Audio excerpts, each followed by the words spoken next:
Пришло время, друзья, поговорить немножко о том, что такое арт-ресурсология и о наших планах на этот марафон. Потому что, как вы уже знаете, в марафоне представлены разные курсы из направления арт-ресурсологии. Эта вот фраза звучит все время во всех анонсах. Но что же она означает?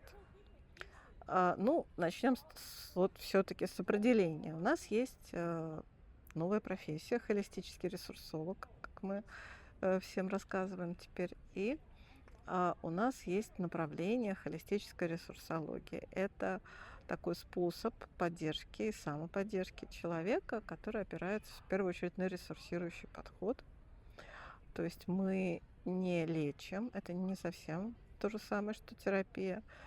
Часто возникает вопрос, чем арт-ресурсология отличается от арт-терапии. Я пару слов об этом скажу. Я бы не делала такого жесткого различия, потому что человек целостен, процессы у нас целостны, но подход у нас очень конкретный. Мы опираемся на ресурс. И что бы это значило? Вот при ресурсирующем подходе мы, например, не идем сразу в работу с травмой. Мы сначала смотрим, возвращаем человека к его ресурсным состояниям. Мы ищем способы укрепить его отношения с ресурсом, стабилизировать, чтобы он почувствовал себя большим, и тогда его, какое-то больное место, это будет только там, например, это мой мизинец. Да, он болит, и надо с этим что-то делать, но я большой, я вот могу что-то с этим делать, в связи с этим. Да, я вижу, я не избегаю. У меня есть способы, разные возможности, как себя исцелить. И из ресурсных состояний многие там конфликты рассасываются сами, многие кризисы превращаются в творческие процессы, скажем так, да, в освоение новых территорий. В общем, ресурсирующий подход – это наша философия, и это основная такая опорная стратегия, которой мы все пользуемся. И в нашем ресурсирующем подходе у нас есть практики, конкретные методы. Relational Bodywork, вот соло, в частности, практика, да, вот марафон у нас основывается на практике соло. И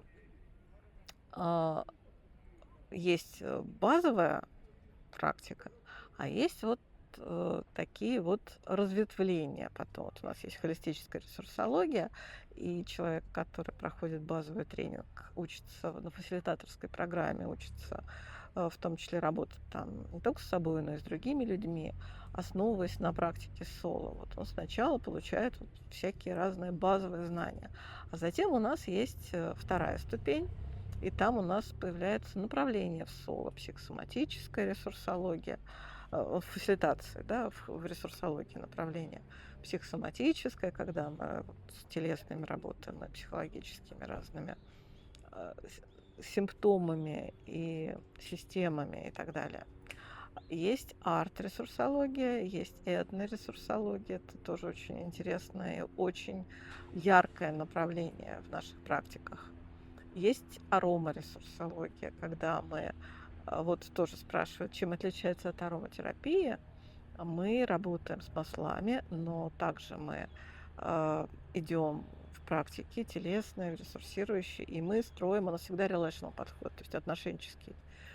И мы выстраиваем с каждым маслом, с каждым растением свои глубокие отношения и делаем его для себя опорным. То есть оно становится ресурсным. Одно, другое, то есть это всегда некоторый процесс, это некоторое искусство усилить ресурсность растения или образа, или телесной практики, или, в общем, то, к чему мы обращаемся. Вот. В общем, про ресурсирующий подход – это отдельный разговор, про наши профессиональные методы – это тоже отдельный разговор. Ну вот и с клиентской позиции важно понимать, что это такая у нас немножко продвинутая история, которая опирается базово на подход холистической ресурсологии, на методы, на соло, например, в частности.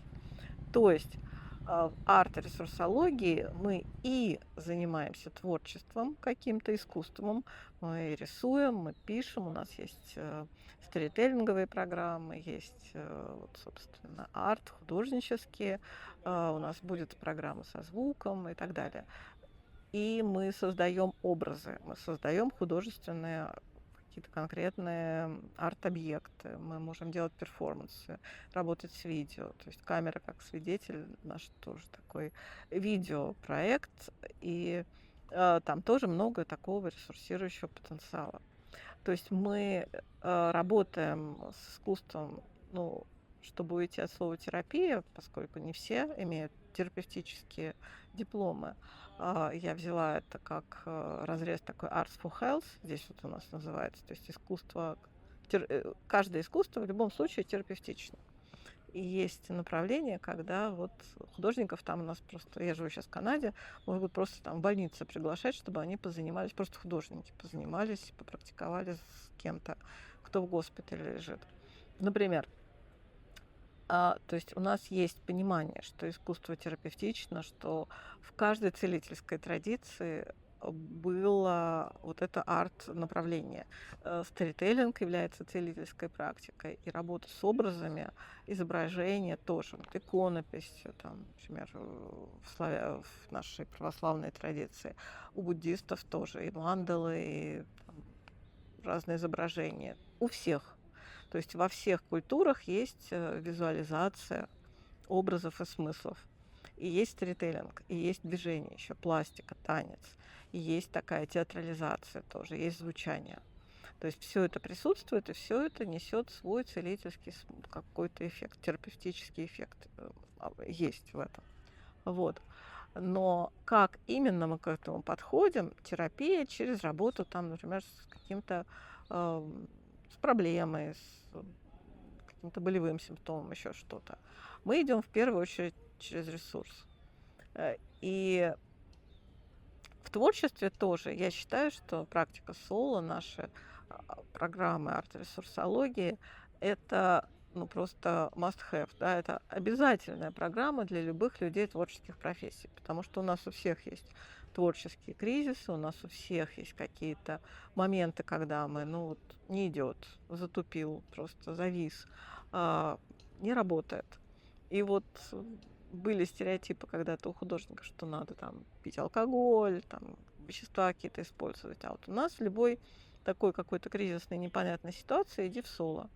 И через выход вот в это потоковое творческое состояние возвращаюсь в свой творческий процесс. Невероятно разворачиваются и сюжеты в историях, и образы в художественных произведениях.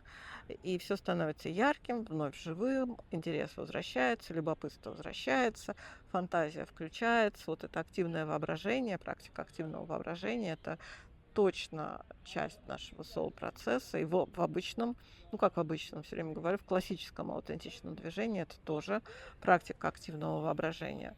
Вот. И, конечно же, это очень ресурсно для творческих людей. Вот.